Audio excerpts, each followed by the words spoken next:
Hi guys, welcome back. ഇന്നത്തെ നമ്മുടെ പരിപാടി എന്തെന്നറിയാമോ ഗായ്സ്? നമ്മൾ കുറച്ച് അതിഥികളെ നമ്മുടെ വീട്ടിലേക്ക് വാങ്ങിക്കാനായിട്ട് പോവാണ്. വേറൊന്നുമല്ല ഗായ്സ്, നമ്മൾ നല്ല ചെടിപ്രാന്തന്മാരാണ്. ഞാനല്ല, എൻ്റെ ഇക്ക.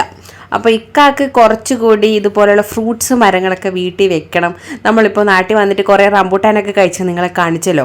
അപ്പോൾ ഇനിയും കുറച്ചുകൂടി ഫ്രൂട്ട്സൊക്കെ മരങ്ങളൊക്കെ വേണമെന്ന് പറഞ്ഞിട്ട് നമ്മൾ ട്രിവാൻഡ്രത്തെ അമരവിളയിൽ പോയിട്ട് അവിടുത്തെ ഒരു ഗ്രീൻ നഴ്സറി ഉണ്ട് കേട്ടോ. ഒരുപാട് കളക്ഷൻസ് ഉണ്ട്. അപ്പോൾ അവിടെ പോയിട്ട് കുറച്ച് പ്ലാന്റ്സ് എല്ലാം വാങ്ങിയിട്ട് വന്നിട്ടുണ്ട് കേട്ടോ. എല്ലാം ഫ്രൂട്ട്സ് മരങ്ങളാണ്. അതായത് റംബൂട്ടാൻ, മാവ്, പ്ലാവ്, അങ്ങനെ കുറച്ച് ഐറ്റംസ് വാങ്ങിയിട്ടുണ്ട്.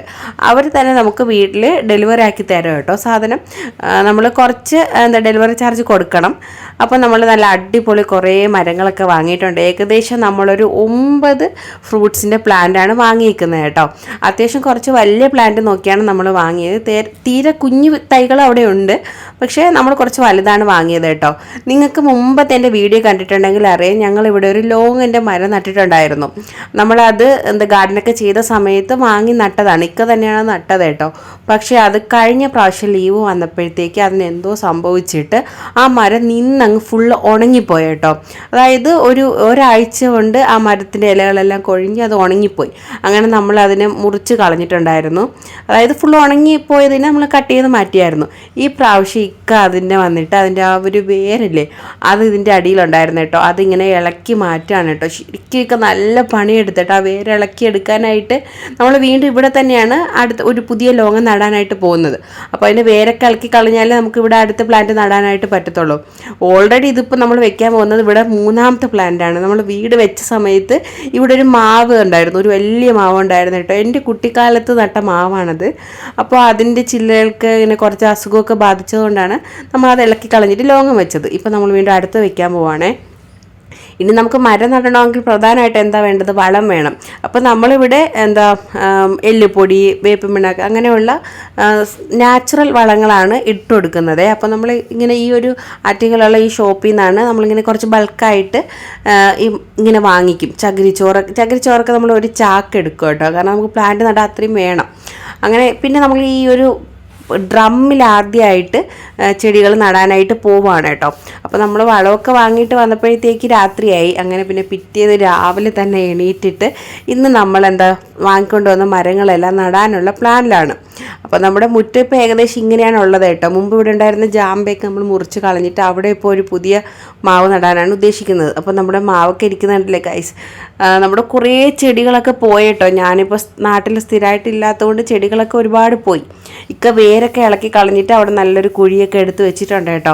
നമ്മൾ ഈ ഒരു ഫ്രൂട്ട്സിൻ്റെ മരങ്ങൾ നടുമ്പോൾ ഏകദേശം 1 മീറ്ററോളം താഴ്ചയുള്ള കുഴി വേണമെന്നാണ് അവർ പറഞ്ഞത്. പിന്നെ നിസാമി കുറച്ച് നമ്മുടെ സൈഡിൽ കുറച്ച് വെണ്ട തൈകളൊക്കെ നട്ടിട്ടുണ്ട്. ഇതാണ് ഞാൻ കഴിഞ്ഞ വീഡിയോയിൽ ഞാൻ റംബൂട്ടാൻ പറിച്ച് കഴിച്ചത് കാണിച്ചില്ലേ, അത് ഈ ഒരു മരത്തിലാണ് കേട്ടോ. ഇത് ആക്ച്വലി കുരു വീണ് പൊടിച്ച റംബൂട്ടാനാണ്. പിന്നെ ഇതിൻ്റെ തൊട്ടടുത്ത് തന്നെ നമ്മളൊരു ജാമ്പ മരമുണ്ട്. പക്ഷേ എനിക്ക് ഇതുവരെ ഇതിന് ജാമ്പയ്ക്ക കഴിക്കാനായിട്ട് പറ്റിയിട്ടില്ല കേട്ടോ. കാരണം ഞാൻ വരുമ്പോഴത്തേക്കും ജാമ്പയുടെ സീസൺ കഴിയും. പിന്നെ ഇതിൻ്റെ അടുത്താണ് റംബൂട്ടാൻ്റെ ഒരു N80 മോഡൽ നിൽക്കുന്നത്. N80 ആണ് ഇതിൻ്റെ മോഡലെന്ന് വെച്ചാൽ മീൻസ് ആ ഒരു വെറൈറ്റിയാണിത്. ഇതിൽ ശരിക്കും ഇപ്രാവശ്യം പിടിച്ചിട്ടുണ്ടായിരുന്നു കേട്ടോ. പക്ഷേ വളത്തിൻ്റെ കുറവ് കൊണ്ടാണോ എന്നറിയില്ല ഗൈസ്, ഇപ്രാവശ്യം സൈസ് കുറച്ച് ചെറുതായിരുന്നു. അപ്പോൾ നമ്മൾ ഈ പ്രാവശ്യം എല്ലാത്തിനും വളമൊക്കെ ഇട്ട് നല്ല അടിപൊളിയായിട്ട് കെയർ ചെയ്യാനാണ് നമ്മൾ തീരുമാനിച്ചേക്കുന്നത്. നമ്മൾ ഇതുപോലെയുള്ള മരങ്ങൾ നടുമ്പോൾ അതിന് വളവും പ്രോപ്പറായിട്ട് ചെയ്തില്ലെങ്കിൽ നമുക്ക് നമ്മൾ വിചാരിക്കുന്ന ആ ഒരു റിസൾട്ട് കിട്ടത്തില്ല കേട്ടോ. പിന്നെ ഇതിൻ്റെ തൊട്ടടുത്ത് വീണ്ടും വേറൊരു പ്ലാന്റ് നടാൻ വേണ്ടിയിട്ട് നമ്മൾ കുഴിയൊക്കെ എടുത്തിട്ടിട്ടുണ്ട്. ഇതിന് നേരെയുള്ളത് നമ്മൾ 2022 പ്ലാന്റ് ചെയ്ത നാഗ്പൂർ ഓറഞ്ച്, പിന്നെ വന്നിട്ട് നമ്മുടെ ആന്ധ്രാകുളൻ തെങ്ങ്, നീലം മാവ്, അതിൻ്റെ ബാക്കിൽ നിൽക്കുന്ന ലോങ്ങൻ സൈഡിൽ നിൽക്കുന്നത് മഞ്ഞ റംബൂട്ടാൻ. പിന്നെ നമ്മുടെ ബാക്ക് സൈഡിൽ നേരെ ഇറങ്ങുമ്പോഴത്തേക്ക് നമ്മളവിടെ ഒരു തായ്ലൻഡ് ജാമ്പ് വെച്ചിട്ടുണ്ടായിരുന്നു കേട്ടോ. അത്യാവശ്യം അത് വലിയ മരമൊക്കെ ആയി, പക്ഷെ അത് നിറച്ച് കായ്ക്കും. അതിൽ ഫുള്ള് പുഴുവാണ് ഗൈസ്. അപ്പോൾ പിന്നെ എപ്പോഴും ഇങ്ങനെ വീടിൻ്റെ ഫ്രണ്ടിൽ ഇങ്ങനെ ജാമ്പ ഫുള്ള് ഇങ്ങനെ വീണിട്ട് അഴുകി ഇങ്ങനെ കിടക്കുമായിരുന്നു കേട്ടോ. അപ്പോൾ നമുക്കൊരു ഡിസ്റ്റർബൻസ് ആയിട്ട് തോന്നിയതുകൊണ്ട് അതങ്ങ് മുറിച്ച് കളഞ്ഞേ. ഇനി നമ്മളവിടെ പുതിയ പ്ലാന്റ് വെക്കാനായിട്ട് പോവാണ്. അപ്പോൾ പ്ലാന്റ് നടുന്നതിന് മുമ്പ് നമ്മളിവിടെ 1 ചാക്ക് ചകിരി കമ്പോസ്റ്റ് എടുത്തിട്ടുണ്ട്. പിന്നെ വന്നിട്ട് 2 ചാക്ക് ചാണകപ്പൊടി, നല്ല ഉണങ്ങിയ ചാണകപ്പൊടിയാണ്. നമ്മുടെ വീടിൻ്റെ ഓപ്പോസിറ്റ് നമ്മുടെ ഫ്രണ്ട്സിൻ്റെ വീട്ടിൽ നിന്നാണ് ചാണകപ്പൊടിയൊക്കെ എടുക്കുന്നത് കേട്ടോ. അവിടെ നിന്നാണ് നമ്മൾ പാല് വാങ്ങിക്കുന്നത്. അപ്പോൾ 2 ചാക്ക് ചാണകപ്പൊടിയും 1 ചാക്ക് ചകിരി കമ്പോസ്റ്റും എടുത്തിട്ടുണ്ട്. ഇനി നമുക്കത് രണ്ടും കൂടി നന്നായിട്ടൊന്ന് മിക്സ് ചെയ്യണേ. അപ്പോൾ നല്ലതുപോലെ ഇതുപോലെ മിക്സ് ചെയ്തിട്ട് നമ്മൾ ഇതാണ് അടിവളമായിട്ട് ഇടാൻ പോകുന്നത്. നമ്മൾ മണ്ണിൻ്റെ കൂടെ ഈ ഒരു ചകിരി കമ്പോസ്റ്റും ചാണകപ്പൊടിയും കൂടെ അടിവളമായിട്ട് മിക്സ് ചെയ്യും. അപ്പോൾ നമ്മൾ 9 പ്ലാന്റ് ഉണ്ട് കേട്ടോ. അപ്പോൾ 9 പ്ലാന്റിന് വേണ്ടിയിട്ട് ഇങ്ങനെ ഡിവൈഡ് ചെയ്ത് വെച്ചിട്ടുണ്ട്. അല്ലെങ്കിൽ പിന്നെ ലാസ്റ്റത്തേൽ കിട്ടത്തില്ലല്ലോ. ഇനി നമ്മൾ ആദ്യമായിട്ട് നടാൻ പോകുന്നത് വരിക്കപ്പിലാവാണ് കേട്ടോ. വരിക്കപ്പിലാവ് എന്ന് വെച്ചാൽ ഇത് ബഡ് തൈയാണ്, പക്ഷേ വന്നിട്ട് നാടൻ വരിക്കയുടെ ബഡ് തൈയാണ് കേട്ടോ. അപ്പോൾ ഇത് പെട്ടെന്ന് കായ്ക്കും, അതൊരു ബെനിഫിറ്റ്. 2 വന്നിട്ട് ചക്ക അത്യാവശ്യം വലിയ സൈസായിരിക്കും. നമ്മുടെ നോർമൽ നാടൻ ചക്കയുടെ ആ ഒരു സൈസില്ലേ അതുണ്ടാവും. അല്ലാതെ നമ്മൾ ഈ വെറൈറ്റി വിയറ്റ്നാം എർലി അങ്ങനെയുള്ള വെറൈറ്റി മേടിച്ച് വെക്കുമ്പോഴത്തേക്ക് പെട്ടെന്ന് കായ്ക്കും മധുരമൊക്കെ ഉണ്ട് ഗൈസ്. പക്ഷേ ചക്ക ഭയങ്കര ചെറുതാണ്. ഒരു ചക്കയ്ക്കകത്ത് വന്നിട്ട് ചുളകളൊക്കെ ഭയങ്കര കുറവായിരിക്കും. നമ്മുടെ നോർമൽ ചക്കയുടെ അത്രയും ചുള ഉണ്ടാവത്തില്ല. അപ്പോൾ ഇവിടെ ഇശിക്കുട്ടിയാണെങ്കിൽ ചക്ക പ്രാന്തത്തിയാണ്. അതുകൊണ്ട് അവൾക്ക് ചക്ക ഇഷ്ടമായതുകൊണ്ടാണ് നമ്മളിപ്പോൾ 2 വെറൈറ്റി ചക്ക വാങ്ങിച്ചേക്കുന്നത്. ചക്ക അല്ല, പ്ലാവ് വാങ്ങിച്ചേക്കുന്നത്. അപ്പോൾ നമ്മുടെ ആ ഒരു ചകിരി കമ്പോസ്റ്റും ചാണകപ്പൊടിയും മണ്ണും കൂടി ഇതുപോലെ മിക്സ് ചെയ്തിട്ട് ഏകദേശം 1 മീറ്റർ താഴ്ചയുള്ള കുഴിയാണ് എടുത്തത്.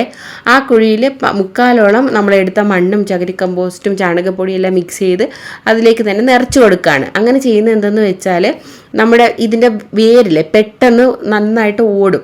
അതാണ് അതിൻ്റെ ഒരു പ്രത്യേകതയായിട്ട്. ഇങ്ങനെ മണ്ണ് ഇളക്കി നമ്മൾ ഇട്ട് കൊടുക്കുമ്പോഴത്തേക്ക് ഇനി വളമായിട്ട് ഇടാൻ പോകുന്നത് നെക്സ്റ്റ് വന്നിട്ട് 200 ഗ്രാം എല്ലുപൊടി, 200 ഗ്രാം എല്ലുപൊടി വിതറി കൊടുക്കണം. പിന്നെ 100 ഗ്രാം വേപ്പിൻ പിണ്ണാക്ക്, 100 ഗ്രാം റോക്ക് ഫോസ്ഫേറ്റ്, ഇത്രയാണ് നമ്മൾ അടിവളമായിട്ട് ചേർത്ത് കൊടുത്തേക്കുന്നത്.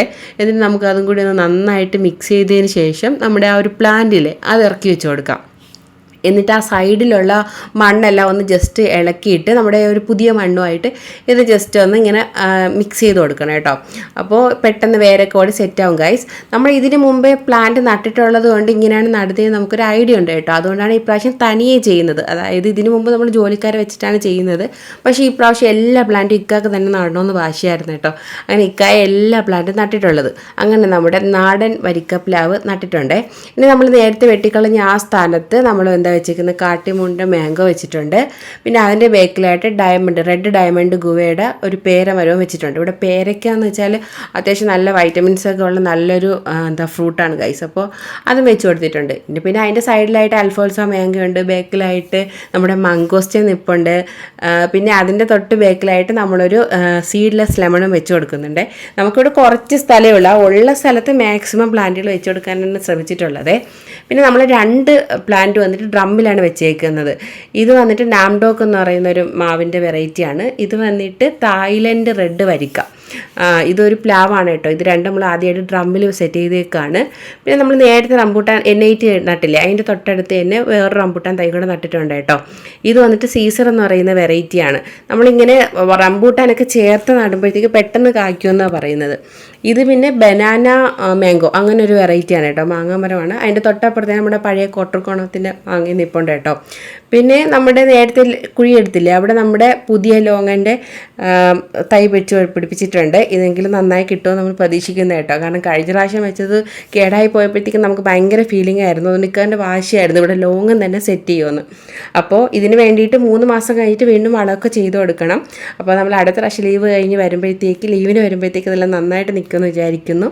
അടുത്ത വീഡിയോ വരുന്നത് ടിൽ ദെൻ ബൈ.